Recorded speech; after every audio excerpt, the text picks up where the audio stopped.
Mesdames et messieurs, bonjour, bienvenue dans cette édition du 16 avril 2024 de FC Politique.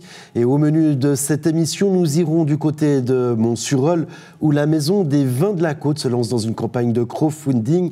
Notre invité n'est autre que vous, Stéphane Jaillet. Vous êtes le responsable politique du tourisme au sein de Région de Nyon. Vous avez passé de bonnes vacances ? Oui, de très bonnes vacances, courtes mais bonnes. Eh bien, des vacances, on va en parler, mais des vacances dans la région.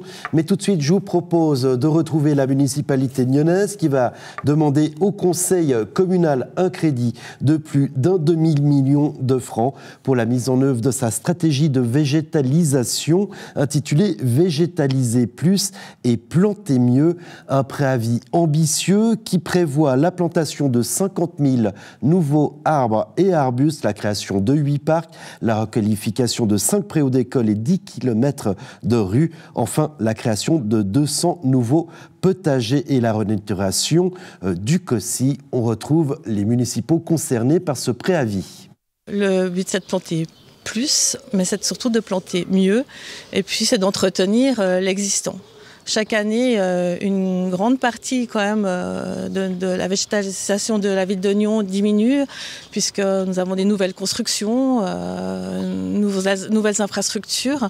Donc là, maintenant, il faut vraiment s'atteler à mieux entretenir ce que nous avons et mieux planter. Vu comme ça, effectivement, la liste elle est ambitieuse, mais en même temps, elle est réalisable. Parce que, comme l'a dit Stéphanie tout à l'heure, nous souhaitons que cette stratégie soit concrétisée dans des réalisations. Donc, il y aura, si le Conseil suit et qu'ils soient d'ores et déjà quasiment planifiés pour la plupart ou en cours de planification, 8 nouveaux parcs et puis 5000 arbres et arbustes. C'est important de rajouter arbustes. C'est le rythme que l'on a à peu près à ce jour, depuis les 2 dernières années, de planter. C'est pas forcément spectaculaire parce que plus on plante petit, mieux c'est pour la végétation, mais c'est moins spectaculaire au moment où l'on plante.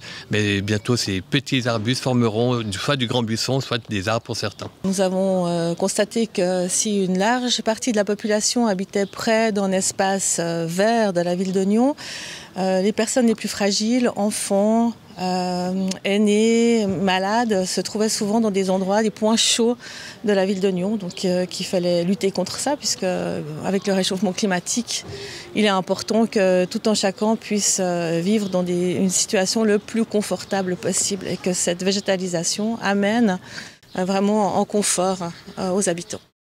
Et voilà, végétaliser plus pour planter mieux, ce préavis doit donc augmenter la qualité de vie et la biodiversité en ville de Nyon. Stéphane Jaillet, bonjour. Bonjour. On va parler justement de cette offre touristique du point de vue politique et du point de vue de Région de Nyon. Alors tout d'abord, qu'est-ce que ça représente le tourisme pour Région de Nyon ? Alors, ça représente évidemment énormément au niveau de l'ADN de la région. Maintenant, si on est un peu plus factuel, un peu plus microscope, si je veux dire, au niveau du budget, cela représente à peu près 2,5% du budget de fonctionnement de Région de Nyon.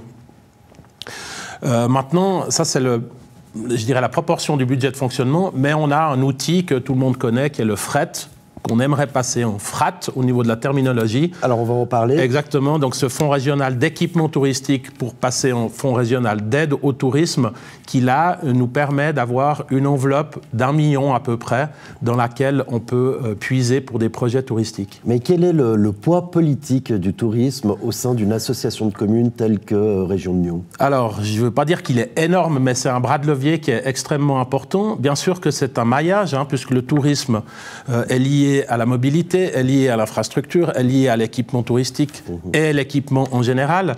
Donc c'est vrai que c'est un des paramètres. Ce paramètre-là est souvent très discuté autour de la table du comité de direction et autres, puisque tout le monde touche à un moment donné au tourisme, que ce soit de l'excursionnisme, pour les habitants de la région, mais aussi un peu plus large. Mais aussi, tout le monde a fait quelques voyages, tout le monde a visité soit des musées, soit des parcs animaliers, a séjourné dans des hôtels. Donc tout le monde a un avis sur ce dicaster, et c'est ça qui est extrêmement important dans le partage et dans les expériences et les émotions que ce dicaster peut amener. Alors tout le monde a son avis dessus, un dicaster qui est transversal finalement à tous les autres dicasters de Région de Nyon et qui se base sur une stratégie stratégie touristique, une stratégie qui a été élaborée en 2015 sur 2 orientations. Tout d'abord, le tourisme de nature et le tourisme culturel, avec un focus sur le 18e et le 19e siècle. Néanmoins, depuis 2015, il y a eu le Covid, les habitudes ont changé, il y a ne serait-ce que le télétravail. Alors, comment a évolué cette stratégie touristique et comment vous voulez la décider pour les futures années ? Alors, c'est justement quelque chose qui ne doit pas se faire à court terme. Bien sûr que les législatures se suivent, mais ne se ressemblent pas. Il y a des objectifs qu'on peut garder, mais c'est vrai que l'orientation de 2021-2026 est à moyen, voire à long terme, surtout pour le tourisme de nature et le tourisme 4 saisons. Ça, c'est vraiment un objectif à long terme. On a voulu toujours mettre le tourisme de nature en avant et le tourisme culturel. Mais le culturel ne s'arrête pas au 18e ou au 19e siècle. Il s'ouvre naturellement sur tout ce qui est festival et grâce à Région de Nyon et grâce au fret, il faudra qu'on se détermine une fois, on peut justement appuyer, pousser, soutenir aussi la culture festivale. Et ça, c'est important dans le développement touristique. Voilà, la culture actuelle. Alors évidemment, cette stratégie, elle se base sur des outils. Vous-même, vous êtes arrivé en 2021 au sein du CODIR de Région de Nyon. Et j'allais dire, votre premier fait d'armes, c'est la carte Explore, qui a été lancée en juin 2023 officiellement. Alors cette carte Explore, elle a un petit peu plus de 6 mois. Quel est son bilan ? Je rappelle, cette carte Explore, le principe, c'est une nuit passée dans un hôtel de la région égale une carte pour circuler gratuitement sur l'ensemble du réseau des transports publics du district de Nyon. Voilà, donc c'est au minimum une nuit, puisque si vous faites plusieurs nuits, cette carte tient sur l'entier de votre séjour. Cette carte est naturellement mise à disposition de manière digitale, donc via une application, via le portable, le smartphone, et permet cette disponibilité, cette accessibilité au transport public, mais aussi, et avec ce recul de 6 mois, puisqu'on a juin-décembre 2023, on a vu que plus de 6000 cartes ont été validées. C'est un succès ? Alors, c'est un succès, mais pour l'instant, c'est compliqué à le comparer. Donc, on peut dire que c'est un succès, oui, parce que l'hôtellerie nous l'a demandé, cette carte. C'est aussi une volonté et c'est un bras de levier extrêmement important au niveau de l'outil, au niveau du côté sexy marketing par rapport aux clients, consommateurs final, donc aux touristes, puisqu'il y avait un espèce de trou entre Lausanne, Genève et Morges est en train aussi d'aller dans ce sens-là. Donc, c'est vrai qu'on a comblé un trou au niveau de l'offre touristique et justement l'hôtellerie est très contente des premiers retours, mais on se réjouit des années futures pour pouvoir comparer et voir l'évolution de ce produit, puisque c'est un produit, c'est une carte évolutive avec laquelle on peut justement accéder à l'infrastructure touristique de la région, mais on peut la compléter par peut-être d'autres variantes au niveau de la mobilité aussi, par exemple. Voilà, justement, Stéphane Jaillet, la mobilité, la carte Explore. Alors là, c'est les transports publics, mais évidemment, il y a un réseau de vélos en libre service qui est notamment financé par la région, en tout cas pour les vélos-stations. Alors, est-ce que ça pourrait être une évolution ? Je rappelle que cette carte est en phase test pendant une durée de 2 ans. Et autre point, évidemment, vous l'avez dit, ce sont les hôteliers qui ont demandé cette carte. Mais si je suis résident d'un particulier, si j'ai loué chez un particulier, est-ce que je peux bénéficier de cette carte ? Non. Alors, outre le fait que cette carte est évolutive et on se réjouit d'avoir les retours des utilisateurs, mais aussi de l'hôtellerie ou des différents acteurs, que ce soit des musées, que ce soit des parcs animaliers, que ce soit aussi les transports publics, puisqu'il y a des groupes de travail qui continuent à observer cette carte. Non, alors la personne qui vient, pour ne pas les nommer, dans un Airbnb, ne pourront, et ça c'est encore lié au prochain règlement, mais je pense que c'est un des prochains points qu'on va aborder, ne pourront pas obtenir cette carte Explore, cette carte de transport. En tout cas, pas pour l'instant, étant donné que le montant est différent entre la taxe de séjour Airbnb et la taxe de séjour Région de Nyon. Et sur la location des vélos en libre service, est-ce que ça pourrait être une extension de cette carte ? Ça pourrait être une excellente idée, Florian. Comme je vous l'ai dit avant, c'est vrai que cet outil est nécessaire nécessaire, il est primordial. C'était le premier gros dossier, entre guillemets, de mon arrivée. Et c'est vrai que cette carte est évolutive et on se réjouit de la faire évoluer avec justement les acteurs de la région et voire plus large si on tente. Alors on les a évoqués, ces acteurs de la région, c'est évidemment les hôteliers. Puis alors là, excellente nouvelle, puisque il y a eu une explosion des lits disponibles dans le district. Vous notez une augmentation de plus de 50% de ces lits. Alors on le rappelle, les lits, c'est le nombre de chambres finalement de personnes qui peuvent être hébergés en même temps sur la région. Voilà, donc on a passé, pour arrondir les chiffres, de 800 à 1200. Bien sûr que c'était une grosse source de discussion à la base, parce qu'on s'est dit, ou ils se sont dit, est-ce qu'on va se cannibaliser ? Moi, j'étais du camp de dire non, justement pas, puisque l'offre va évoluer. On a plus d'offres à mettre à disposition. C'est à chaque hôtelier, à chaque entrepreneur ou à chaque chaîne de montrer aussi les capacités et le côté d'originalité. Et là, ça a marché, puisqu'on a une augmentation quasiment de 15% des nuitées. Donc, on est à plus de 220 000 nuitées sur 2023, ce qui est une belle offre, et surtout un beau résultat par rapport à 2022, 15%. Il faut aussi dire que 22, si on le ramène un petit peu à Covid, parce que ça paraît loin, mais c'est pas si loin que ça, puisqu'en décembre 21, on a encore eu Omicron, et il y a des gens qui n'ont pas pris de décision pour venir sur 2022. Donc là, il y a une pondération quand même à faire, mais on est très satisfait. Maintenant, il y a les nuitées, mais il y a aussi le prix moyen par nuit. Donc là, il faudrait plutôt aller demander à Nyon Région Tourisme ou aux hôteliers si le prix moyen par nuit les satisfait ou pas, puisqu'ils ont dû vraiment aussi se mettre à niveau et se mettre en comparaison entre eux. Voilà, cette augmentation d'unité se fera sur la meilleure performance sur l'ensemble des régions vaudoises. Mais est-ce que le secteur hôtelier, en quelques mots, se porte bien sur le district? Alors, il se porte bien dans son développement, vu qu'on a vu qu'on a passé de 800 à 1200. Toutes les segmentations, à part le 5 étoiles qu'on attend, ou qu'on attendrait, toutes les segmentations, partant des auberges de jeunesse jusqu'aux 4 étoiles avec de multiples activités qui sont proposées, sont là. Donc là, c'est une offre, c'est une richesse aussi au niveau de la région. Et ça, c'est très, très intéressant. Surtout que maintenant aussi, au niveau de cette richesse, le client consommateur final, qui est pour la région 50% suisse, on a 11% de Français, puis après on descend un petit peu entre l'Allemagne, l'Italie et l'Angleterre. Ces gens viennent aussi chercher de la thématique. Ils viennent chercher des expériences. Ils viennent chercher des émotions. Et là, on est aussi, au niveau de Région de Nyon, en phase de mettre en avant tout ce qui est production locale, production artisanale, que ce soit évidemment le no-tourisme, on en parlera après avec la Maison des Vins, mais aussi tout ce qui est fromage, tout ce qui est viande, produits carnés, etc., et l'artisanat local et régional.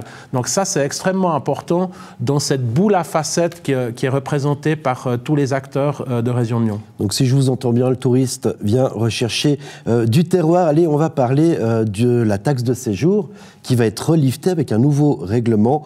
On va passer du fret au frat, on l'a évoqué avant dans cette émission.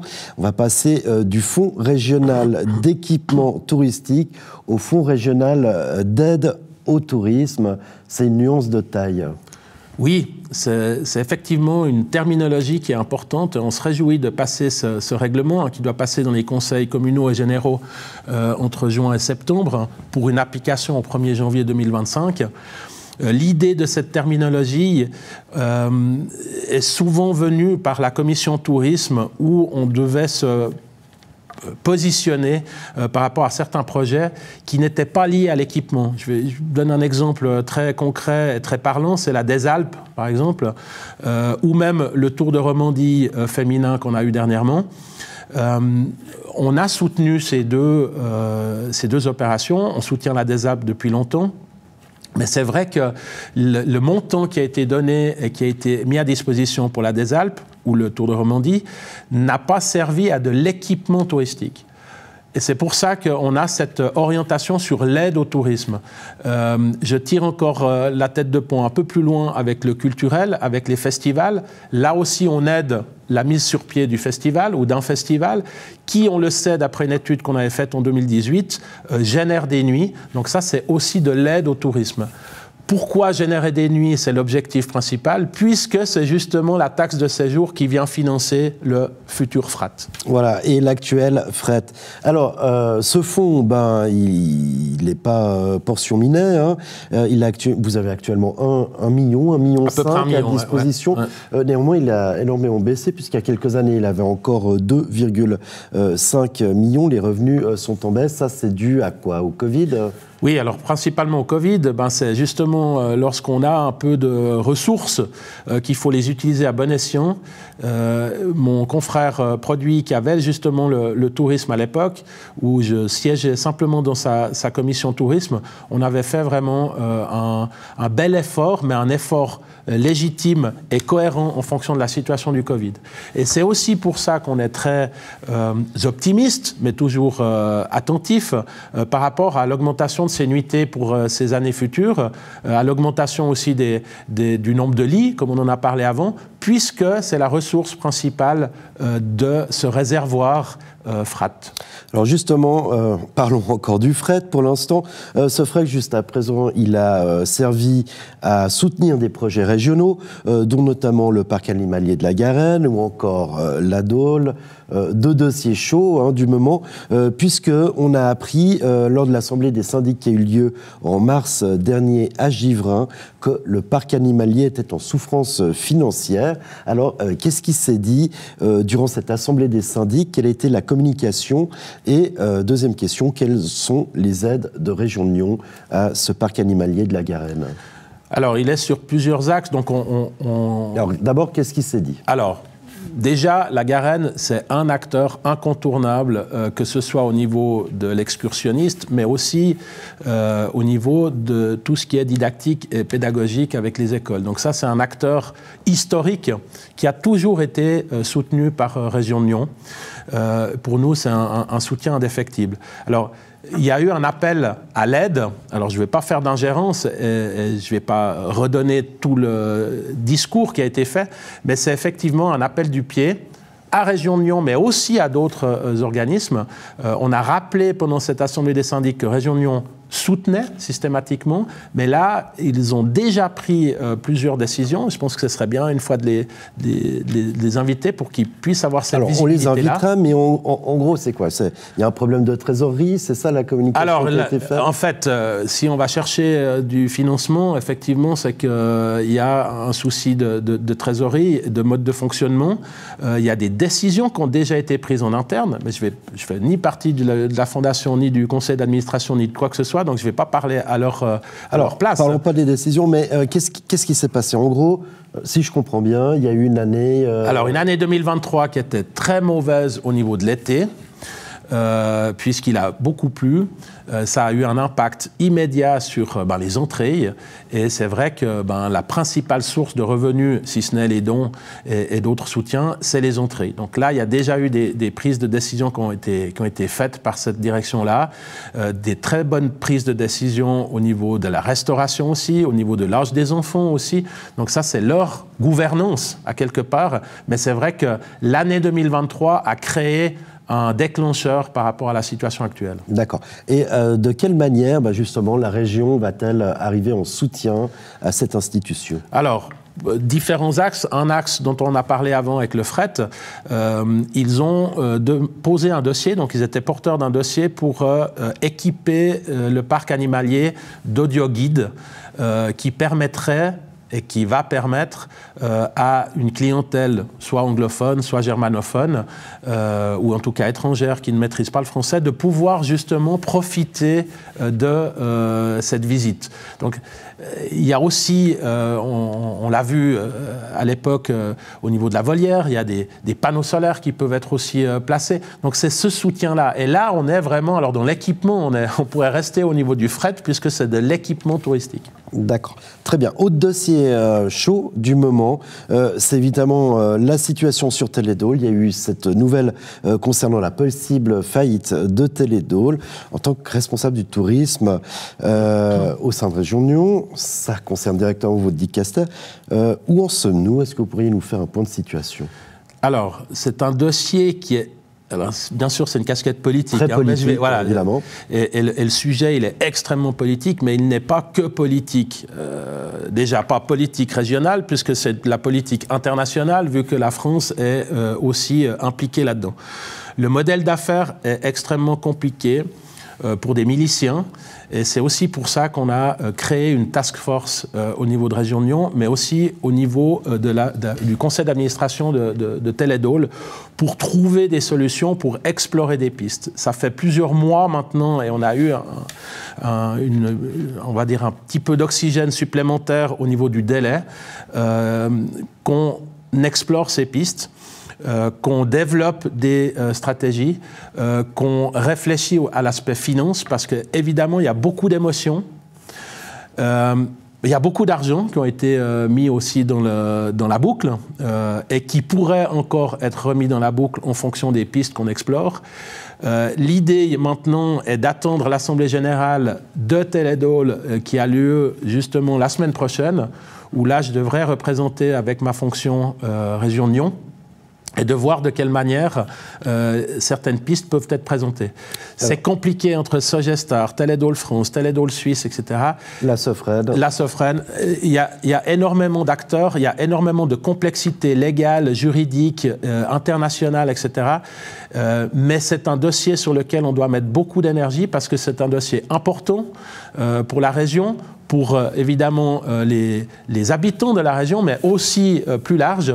Et c'est vrai que ce sujet, il faut sortir de temps en temps l'émotionnel et puis se focaliser sur du factuel et du rationnel. Mais c'est un sacré dossier, comme on pourrait le nommer. Alors, justement, concentrez-nous sur le factuel. Pierre-Alain Schmitt, responsable de la communication et vice-président de la région, avait évoqué 3 solutions sur l'autre antenne. Premièrement, un sauvetage par le canton. Deuxièmement, un sauvetage par les communes via Région de Nyon. Ou troisièmement, via un donateur privé. Quelle est la piste privilégiée actuellement ? Alors, il n'y a pas de piste réellement privilégiée. Elles sont pour l'instant toutes encore active. Le canton le canton est derrière. Vous pensez bien qu'on parle de plusieurs millions, on parle quand même d'un acteur, outre le fait qu'il soit international, mais un acteur de marque, une carte de visite aussi, on l'a dit tout à l'heure, hein, la région de Nyon était la meilleure région vaudoise, donc oui, le canton a le dossier, vraiment une transparence complète sur le dossier. On a besoin d'être ensemble puisque les solutions, on va les trouver ensemble et ce ne sera pas de la verticalité ou de l'unilatéralité. Alors là, on a bien compris. On attend l'Assemblée générale qui aura lieu dans quelques temps. Le 24. Mais il y a une urgence tout de même, puisque justement le responsable communication de la région, Pierre-Alain Schmitt, nous avait dit que c'était une question de semaines, voire de mois, 1 à 2 selon lui. Alors, quand il nous avait donné cette interview, on était début mars. Est-ce qu'il y a toujours cette urgence pour trouver une solution ? Alors l'urgence, c'est un tout petit peu déplacé, parce qu'il y avait à un moment donné une urgence qui nous avait été fixée par une prise de position d'un des acteurs. Pour l'instant, on a un petit peu de souffle, parce que l'idée, c'est de faire juste. C'est pas de se précipiter, c'est là aussi où le canton a un rôle à jouer. C'était une urgence juridique. Il y avait une urgence juridique, exactement. Donc là, on a pu, voilà, on est milicien, mais lui, c'est aussi ses compétences et son métier. Mais on a dû, et c'est pour ça qu'on a cette task force de gens compétents dans leur secteur d'activité, où on s'appuie aussi sur du consulting et sur le côté technique du dossier. Donc vous avez gagné un peu de mou. On n'a pas encore gagné de l'argent, on n'en a pas encore perdu à hauteur de X, mais on a eu un peu de mou pour justement faire les choses comme il faut. On parle de 6 mois environ, hein. Alors, nous, plus vite on trouve une solution, plus vite on sera content pour l'effet de Région de Nyon. Par contre, il faut qu'on trouve la bonne solution. Donc, effectivement, ça peut prendre un peu plus de temps. Nous, ce qu'on veut, l'objectif, c'est de trouver la bonne solution. Vous parlez de bonne solution, mais alors, vous êtes un professionnel du tourisme, hein. Est-ce que vous considérez que le ski à la Dôle, c'est toujours une pierre incontournable de l'offre touristique dans la région, ou est-ce qu'il faut se résoudre à l'abandonner, ce ski à la Dôle, à tirer la prise sur le domaine skiable ? Non, alors clairement, on est sur ce tourisme 4 saisons, hein, ça c'est un vrai motto au niveau de Région de Nyon, mais pas seulement Région de Nyon, bien plus large au niveau international et sur bon nombre de destinations et de pays. Non, bien sûr qu'il y a des saisons qui sont plus adéquates que d'autres au niveau du climat. On ne doit pas faire du réactif. Une fois on y va, une fois on n'y va pas, etc. Le massif de la Dôle et le ski à la Dôle, nous, on y croit toujours, mais dans un redimensionnement, dans une polyvalence d'exploitation, puisqu'il y a des infrastructures qui peuvent justement être aussi exploitées les 3 autres saisons, mais qui permettraient d'avoir et de garder le ski à la Dôle. Stéphane Jalliet, on a parlé de nos tourismes. Je vous propose de parler de la Maison des Vins de Mont-sur-Eul qui se lance dans une campagne de crowdfunding. En effet, elle doit être inaugurée en septembre prochain, mais il s'agit encore de la meubler. Et cette Maison des Vins a lancé une campagne de financement participatif sur We Make It. On écoute la syndic de Mont-sur-Eul qui nous explique les tenants et aboutissants. L'objet de cette campagne est l'acquisition de meubles pour l'espace d'accueil. Et nous nous sommes portés sur des meubles de fabrication artisanale avec du bois 100% suisse. Mais pourquoi faire une campagne de crowdfunding finalement? C'est une maison qui a été financée en partie par les pouvoirs publics. Alors pourquoi faire appel au privé pour le mobilier? Eh bien, en fait, du fait qu'on choisit ces meubles, qui sont quand même d'un coût un peu plus élevé que des meubles standards, il fallait financer et boucler notre financement. Et puis, bon, la région a déjà participé, comme vous l'avez dit, dans la construction. Elle a aussi participé en partie sur le financement de ces meubles dans le cadre du Fonds régional d'équipement touristique.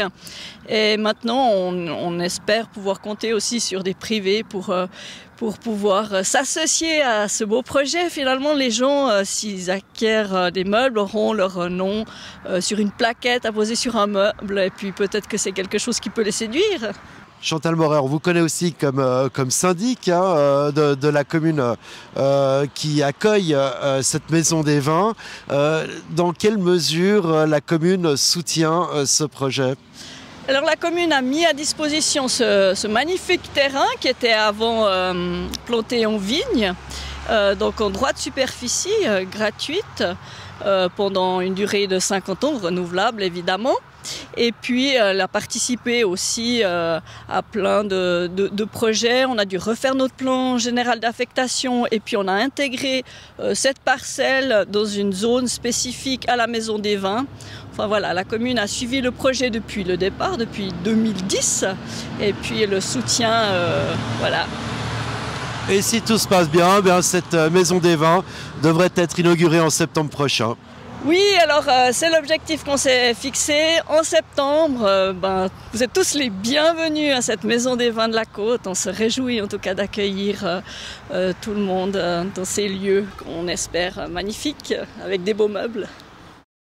Stéphane Jalliet, les contreparties à cette campagne de crowdfunding vont de l'achat d'une bouteille jusqu'au sponsoring d'une table ou d'un cep de vigne. Alors votre nom sur un cep de vigne, une chaise ou une table, voire même au nom de Région de Nyon, est-ce que ça vous convainc ? Alors, Région de Nyon a soutenu depuis le début cette Maison des Vins. Pour nous, c'est un nouvel acteur, c'est de nouveau une nouvelle pierre sur cette couronne d'offres touristiques que Région de Nyon met à disposition. Donc on a déjà, et Chantal le confirme, on a déjà, via le fret, donc là on est vraiment dans l'équipement touristique, participé à une partie du budget meuble. Maintenant, d'avoir mon nom sur une chaise ou une table, ça ne m'excite pas plus que ça, en fait. Et la région ? Perso. Et la région, ça vous excite ? Alors, ça exciterait la région ? Alors, ça nous a excité. En tout cas, le projet est légitime, pertinent et cohérent. Et c'est pour ça qu'on a participé, grâce aussi au préavis favorable de la Commission Tourisme, à une partie de ce budget. Mais pas de nom sur une table au nom de Région de Nyon. Pour l'instant. Peut-être ce sera une surprise de Maison des Vins pour un petit clin d'œil à Région de Nyon, on verra. Autre surprise, et là je reviens à votre casquette de syndic de Tartonien, puisque la commune se lance aussi dans l'aventure d'une auberge communale. peut-être pas une auberge communale, vous nous expliquerez la nuance. Néanmoins, on connaît désormais le nom de cette auberge et l'offre qui sera dispensée en ces lieux, l'offre culinaire. Oui, c'est une petite maison des vins, vu que le village de Tartenien, respectivement la commune de Tartenien, avec ses 250 habitants, est bien orientée viticole. On a quand même 9 vignerons qui font lieu de production Tartenien, vu que c'est plus une appellation, mais appellation La Côte. Alors, ce sera une mini maison des vins, puisqu'on aura évidemment les vins de Tartenien qui seront mis en lumière. Nous allons aussi ouvrir en septembre. Donc là, il faut qu'on coordonne avec la syndic de Mont-sur-Rôle pour qu'il n'y ait pas de collusion et que ce soit de nouveau cohérent et qu'il y ait une synergie par rapport au message. On a aussi généralement en septembre les caves ouvertes à Tartenien. Mais ce café-restaurant, qui n'est pas une auberge, puisque auberge, il faudrait mettre à disposition des chambres, ce café-restaurant va s'appeler La Pinte. Avec un couple d'exploitants qui a déjà une sensibilité sur Tartenien, puisqu'ils connaissent déjà bien la commune. On ne peut pas encore donner le nom au niveau des médias, puisqu'il y a encore des petites finesses administratives qui doivent être faites, mais ce sera La Pinte à Tartenien, ouverture en septembre, avec évidemment aussi de la cuisine circuit court, donc des produits régionaux, de la mise en avant pour être cohérent avec l'offre aussi touristique, puisque, je me permets de le rappeler, tout ce qui est auberge communale, différents restaurants, etc., qui sont aussi des fois sur des parcours de vélo, puisque ça c'est aussi un élément extrêmement important dans l'offre touristique de Région Nyon, font partie de cet ADN et de ce maillage, comme on dit, d'offres touristiques. Et voilà, il revient toujours à la région en ce qui concerne l'offre touristique. Mon petit doigt me dit qu'on devrait y déguster de la fondue à La Pinte. Alors, il y aura effectivement un nouveau mondial en 2025. Donc là, il y a une cohérence pour que la fondue soit aussi mise à la carte. On verra dans quel contexte. Mais le mondial de fondue fêtera ses 10 ans, vu que la première édition, c'était en 2015. Et puis sa 5e édition, puisqu'on a eu 15, 17, 19, 23 et 25.